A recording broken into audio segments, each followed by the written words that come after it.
మన ప్రపంచంలో రెండు అద్భుతమైన మాయలున్నాయి. ఒకటి మన ఫ్రిడ్జ్కి నోట్స్ను అంటిస్తుంది. మరొకటి మన ఫోన్లకు ప్రాణం పోస్తుంది. అవును. పైకి చూస్తే వీటికి ఏ సంబంధం లేనట్టు అనిపిస్తుంది. కానీ ఈ రెండూ ఒకే కథకు చెందిన రెండు వేరువేరు అధ్యాయాలైతే. సరిగా చెప్పారు. ఈరోజు మనం ఆ రహస్యాన్ని ఛేదించబోతున్నాం. ఈ రెండు అదృశ్య శక్తులు అంటే అయస్కాంతత్వం మరియు విద్యుత్ మన ప్రపంచాన్ని ఎలా నడిపిస్తున్నాయో లోతుగా పరిశీలిద్దాం. చాలా బావుంది. మనం మాట్లాడుకోబోయే విషయాలన్నీ ఎన్సీఈఆర్టీ ఫిజిక్స్ పుస్తకాల ఆధారంగా తీసుకున్నవే కదా? అవును, మన ఆధారం అదే. అద్భుతం. అయితే మొదటి అధ్యాయంతో మొదలు పెడదాం. మ్యాగ్నెట్ అనే పదం వెనుక ఒక కథ ఉంది కదా, అక్కడి నుండే మన ప్రయాణం మొదలు పెడదామా? తప్పకుండా. ఈ కథ మనల్ని చాలా వెనక్కి, అంటే క్రీస్తుపూర్వం 600 నాటి గ్రీస్కు తీసుకువెళ్తుంది. ఓ! అక్కడ మెగ్నీషియా అనే ప్రాంతంలో గొర్రెల కాపరులు ఒక వింత రాయిని చూశారట. వింతరాయా? ఏం జరిగింది? వాళ్ల కర్రల చివర్లో ఉన్న ఇనుప మేకులు, చెప్పులకున్న మేకులు ఆ రాయికి అంటుకుపోయేవి. భలే ఆసక్తిగా ఉంది.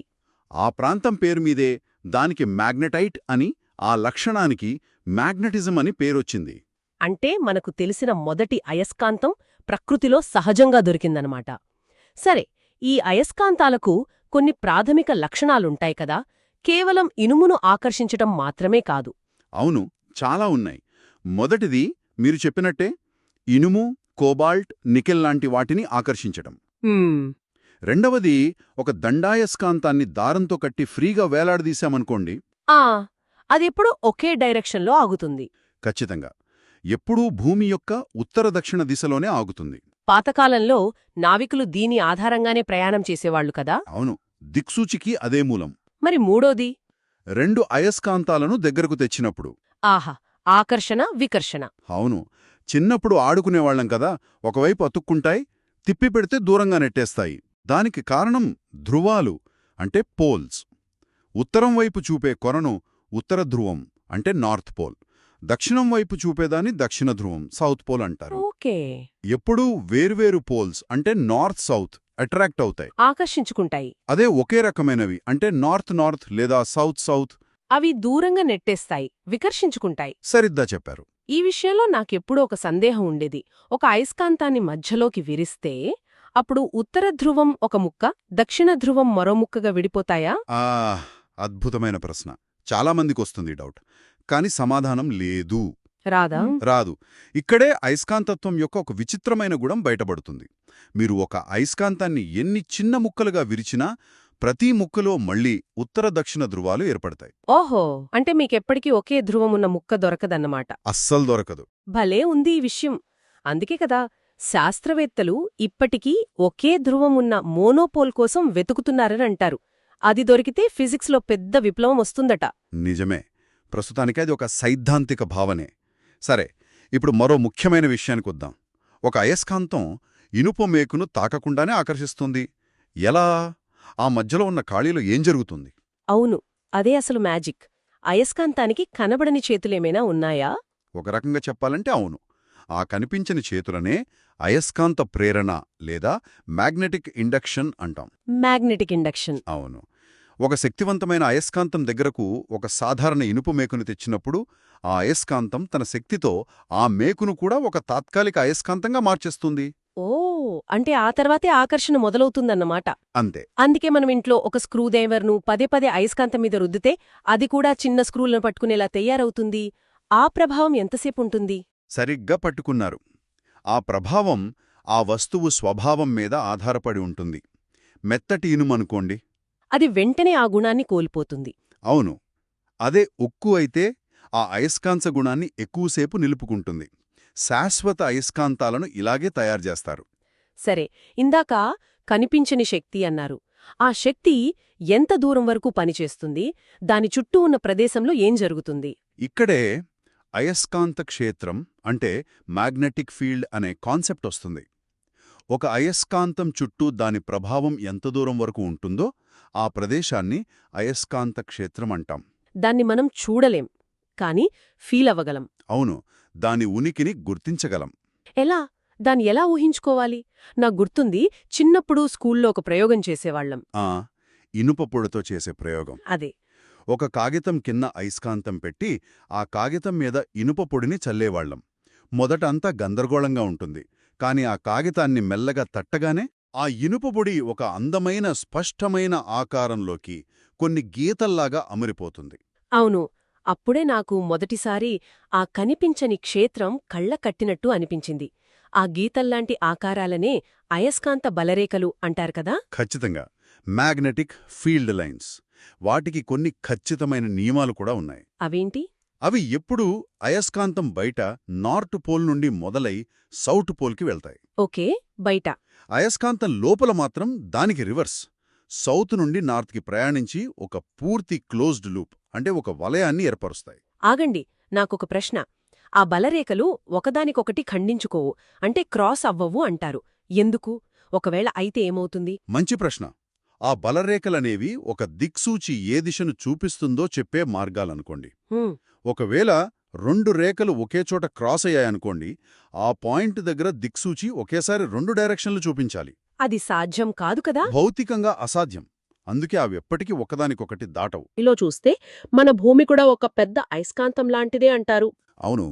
భూమి గర్భంలో కరిగిపోయిన ఇనుము ప్రవహించడం వల్ల భూమికి ఒక పెద్ద అయస్కాంత క్షేత్రం ఏర్పడింది. అయితే ఒక చిన్న ట్విస్ట్ ఉంది. ఏమిటది? భూమి యొక్క భౌగోళిక ఉత్తర ధ్రువం, అంటే మనం మ్యాప్లో చూసే నార్త్ పోల్ దగ్గర దాని అయస్కాంత దక్షిణ ధ్రువం ఉంటుంది. ఓ, రివర్స్లో ఉంటుందా? అవును. అందుకే మన దిక్సూచిలోని నార్త్ పోల్ అటువైపు ఆకర్షించబడుతుంది. సరే, అయస్కాంతత్వమనే ఒక అదృశ్య శక్తి నుండి మన జీవితంలో ప్రతిక్షణం వాడే మరో అదృశ్య శక్తి వైపు వెళ్దాం. విద్యుత్. హ్మ్. చిన్నప్పుడు ప్లాస్టిక్ స్కేల్ను తలకు రుద్ది చిన్న కాగితం ముక్కలను ఎగిరేసేవాళ్లం. అక్కడి నుండి మొదలు పెడదామా? అదే సరైన ప్రారంభం. దాన్ని మనం స్థిర విద్యుత్ లేదా స్టాటిక్ ఎలక్ట్రిసిటీ అంటాం. Static electricity. దీనికి మూలం అణువులే. ప్రతి వస్తువు అణువులతో తయారవుతుంది కదా. అణువు మధ్యలో పాజిటివ్ ఛార్జున్న ప్రోటాన్లు, బయట నెగటివ్ ఛార్జున్న ఎలక్ట్రాన్లు తిరుగుతూ ఉంటాయి. సాధారణంగా రెండూ బ్యాలెన్స్డ్గా ఉంటాయి. అవును.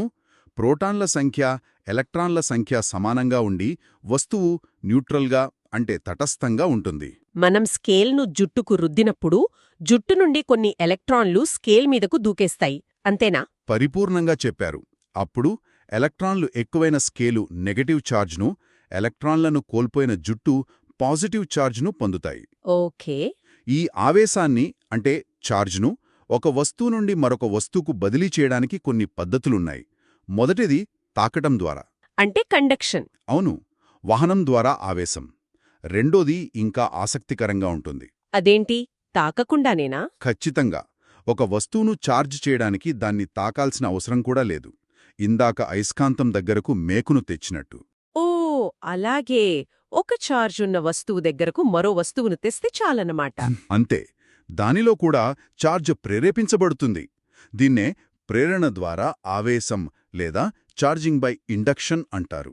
అంటే స్పర్శ లేకుండానే ప్రభావం చూపించడం. ఫిజిక్స్లో ఈ యాక్షన్ ఎట్ ఎ డిస్టెన్స్ అనేది ఒక అద్భుతమైన విషయం. సరే, మరి అన్ని వస్తువులు విద్యుత్తును ఒకేలా ప్రవహింపజేయము కదా? అస్సలు చేవు. ఈ గుణాన్ని బట్టి పదార్థాలను ఓ 3 రకాలుగా విభజించవచ్చు. మొదటివి వాహకాలు, అంటే కండక్టర్స్. ఇవి కరెంట్ను ఈజీగా పాస్ చేస్తాయి. అవును. రాగి, వెండి, బంగారం వంటి లోహాలు. అందుకే మన కరెంటు వైర్లు రాగితో తయారుచేస్తారు. రెండవవి బంధకాలు లేదా ఇన్సులేటర్స్. ఇవి ఎలక్ట్రాన్లను గట్టిగా పట్టుకుని ఉంచుతాయి. ప్రవహించనివ్వవు. ప్లాస్టిక్, గాజు, రబ్బరు, పొడి కలప లాంటివి. అందుకే ఎలక్ట్రీషియన్లు రబ్బర్ చెప్పులు వేసుకుంటారు. వైర్ల మీద ప్లాస్టిక్ కోటింగ్ ఉంటుంది. సేఫ్టీ కోసం. అవును. ఇక ఈ రెండింటి మధ్యలో ఉండేవే అసలైన హీరోలు. సెమీకండక్టర్స్. అవే అర్ధవాహకాలు, సిలికాన్, జర్మేనియం వంటివి. ఇవి కొన్ని ప్రత్యేక పరిస్థితుల్లో మాత్రమే విద్యుత్ను ప్రవహింపజేస్తాయి. ఈ లక్షణం వల్లే మనం వాటి ప్రవాహాన్ని కంట్రోల్ చేయగలుగుతున్నాం. మన కంప్యూటర్ చిప్స్, స్మార్ట్ ఫోన్లు, మొత్తం డిజిటల్ ప్రపంచం వీటిమీదే ఆధారపడి ఉంది. ఖచ్చితంగా. అంటే వాహకాలు ఆన్ స్విచ్ లాంటివి, బంధకాలు ఆఫ్ స్విచ్ లాంటివి, అర్ధవాహకాలు మనం కంట్రోల్ చేయగల డిమ్మర్ స్విచ్ లాంటివి అన్నమాట. అద్భుతమైన పోలిక. ఇప్పుడు ఆ ప్రవాహం గురించి మాట్లాడుకుందాం. ఎలక్ట్రానుల ప్రవాహాన్నే మనం విద్యుత్ ప్రవాహం లేదా కరెంట్ అంటాం. అయితే ఆ ఎలక్ట్రాన్లు వాటంతట అవే ప్రవహించవు కదా, వాటిని కదలడానికి ఏదో ఒక ఫోర్స్, ఒక తోపుడు శక్తి కావాలి. ఖచ్చితంగా. ఆ తోపుడు శక్తినే మనం వోల్టేజ్ అంటాం. వోల్టేజ్? దీన్ని ఒక నీటి పైపుతో పోల్చుకోవచ్చు. పైపులో నీరుంది, కానీ అది ప్రవహించాలంటే ఒకవైపు ప్రెషర్ ఎక్కువగా, మరోవైపు తక్కువగా ఉండాలి. ఈ ప్రెషర్ డిఫరెన్సే వోల్టేజ్. మరి పైపులో ప్రవహిస్తున్న నీటి పరిమాణం? అదే కరెంట్. అర్థమైంది. మరి ఈ పైపులో ఏవైనా అడ్డంకులుంటే నీటి ప్రవాహం తగ్గుతుంది కదా, విద్యుత్లో కూడా అలాంటిదుంటుందా? తప్పకుండా. ఆ అడ్డంకినే నిరోధం లేదా రెసిస్టెన్స్ అంటాం. రెసిస్టెన్స్. ప్రతి వాహకానికి కొంత సహజ నిరోధం ఉంటుంది. నిరోధం ఎక్కువగా ఉంటే కరెంటు తక్కువగా ప్రవహిస్తుంది. రాగికి నిరోధం చాలా తక్కువ, అందుకే అది మంచి కండక్టర్. అదే బల్బ్లో ఉండే ఫిలమెంట్కి? టంగ్స్టన్ లాంటి వాటికి నిరోధం చాలా ఎక్కువ. ఆ నిరోధం వల్లే అది విపరీతంగా వేడెక్కి మనకు కాంతినిస్తుంది. ఇప్పటిదాకా మనం అయస్కాంతత్వం, విద్యుత్ గురించి వేర్వేరు కథల్లాగా మాట్లాడుకున్నాం. కాని ఇక్కడే అసలు కథలో మలుపొస్తోంది. అవును, ఇవి రెండూ ఒకదానికొకటి ముడిపడి ఉన్నాయి. విడదీయరాని బంధం. ఇక్కడే మన కథ రెండో భాగానికొస్తుంది. ఈ రెండింటి మధ్య ఉన్న సంబంధం గురించి చదివే సైన్సును విద్యుదయస్కాంతత్వం లేదా ఎలక్ట్రోమాగ్నెటిజం అంటారు. ఈ ఫీల్డ్లో ఒక ఆవిష్కరణ మన ప్రపంచాన్ని మార్చేసిందంటారు. అవును, 19వ శతాబ్దంలో జరిగింది. ఒక తీగ గుండా కరెంటు ప్రవహిస్తున్నప్పుడు దాని చుట్టూ ఒక అయస్కాంత క్షేత్రం ఏర్పడుతుందని శాస్త్రవేత్తలు కనుగొన్నారు. అంటే కరెంట్ ఆన్ చేస్తే ఆ తీగ ఒక చిన్న అయస్కాంతంలా పనిచేస్తుంది, ఆఫ్ చేస్తే ఆ మ్యాగ్నెటిజం మాయమవుతుంది. అంతే. అంటే విద్యుత్తో మనం అయస్కాంతత్వాన్ని సృష్టించవచ్చన్నమాట. దీనికి మరోవైపు కూడా ఉంటుందా?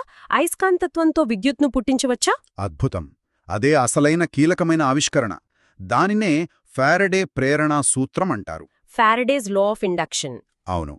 ఒక తీగ చుట్ట దగ్గర అయస్కాంతాన్ని కదిపితే చాలు, ఆ తీగలో కరెంటు పుడుతుంది. అంటే మారుతున్న అయస్కాంత క్షేత్రం విద్యుత్ను సృష్టిస్తుంది. ఇది వినడానికి చాలా సింపుల్గా ఉన్నా దీని ప్రభావం చాలా పెద్దది కదా. చాలా పెద్దది. మన పవర్ ప్లాంట్లలో ఉండే జనరేటర్లు పనిచేసేది ఈ సూత్రం మీదే. అక్కడ పెద్ద పెద్ద అయస్కాంతాలను తిప్పడం ద్వారానే మన ఇళ్లకొచ్చే కరెంట్ను ఉత్పత్తి చేస్తారు. ఖచ్చితంగా. విద్యుత్ అయస్కాంతత్వాన్ని సృష్టిస్తుంది, అయస్కాంతత్వం విద్యుత్ను సృష్టిస్తుంది. ఇది ప్రకృతిలోని ఒక అందమైన సమరూపత. సిమెట్రీ. ఈ రెండింటి మధ్య బలాన్ని వివరించే కూలూమ్ నియమం కూడా చాలా ముఖ్యం. అవును. F=kq1q2r² అనే సూత్రం కదా, దాన్ని కొంచెం సులభంగా వివరిస్తారా? తప్పకుండా. ఆ సూత్రంలో ముఖ్యంగా గమనించాల్సింది ఆ కింద ఉన్న r² అంటే దూరవర్గం. ఇన్వర్స్ స్క్వేర్లో? అదే. దాని అర్థమేమిటంటే 2 చార్జ్ల మధ్య దూరం రెట్టింపైతే వాటి మధ్య బలం 4 రెట్లు తగ్గిపోతుంది. దూరం 3 రెట్లు పెరిగితే బలం 9 రెట్లు తగ్గిపోతుంది. అంటే దూరం పెరిగే కొద్దీ బలం చాలా వేగంగా బలహీనపడిపోతుంది. సరిగ్గా చెప్పారు. ఇది స్ప్రే పెయింట్ కుడుతున్నట్టుంటుంది. దగ్గరగా ఉంటే రంగు బలంగా పడుతుంది. కొంచెం దూరం వెళ్లేసరికి అది చాలా త్వరగా గాలిలో కలిసిపోయి పల్చబడిపోతుంది. మనం ముగింపుకు వచ్చే ముందు మనం వాడే కరెంటులో 2 రకాలున్నాయి కదా, వాటి గురించి క్లుప్తంగా చెప్పండి. తప్పకుండా. మొదటిది ఏకముఖ విద్యుత్ ప్రవాహం, అంటే డైరెక్ట్ కరెంట్, డీసీ. ఇందులో ఎలక్ట్రాన్లు ఒకే డైరెక్షన్లో వెళ్తాయి. అవును, ఒక వన్-వే రోడ్డు మీద వెళ్ళినట్టు. బ్యాటరీలు, మన ఫోన్ ఛార్జర్లు దీనికి ఉదాహరణలు. రెండోది ఏకాంతర విద్యుత్ ప్రవాహం, ఆల్టర్నేటింగ్ కరెంట్, ఏసీ. ఇందులో ఎలక్ట్రాన్లు ఒకచోట స్థిరంగా ఉండకుండా ముందుకు వెనక్కి కదులుతూ ఉంటాయి. మన ఇళ్లకు పవర్ గ్రిడ్ నుండి వచ్చేది ఏసీ కరెంట్. అవును, ఎందుకంటే దీన్ని తక్కువ నష్టంతో చాలా ఎక్కువ దూరాలకు పంపించడం సులభం. అయితే దీనంతటి అర్థమేమిటి? మనం ప్రాచీన గ్రీకు రాళ్ల నుండి మొదలుపెట్టి మన స్మార్ట్ ఫోన్లు, పవర్ గ్రిడ్లను నడిపించే సూత్రాల వరకు ఒక సుదీర్ఘ ప్రయాణం చేశాం. అవును. మొదట్లో వేరువేరుగా కనిపించిన అయస్కాంతత్వం, విద్యుత్ అనేవి ఒకే నాణ్యానికి బొమ్మ బొరుసులాంటివని, ఒకే ప్రాథమిక శక్తికి 2 ముఖాలని అర్థమైంది.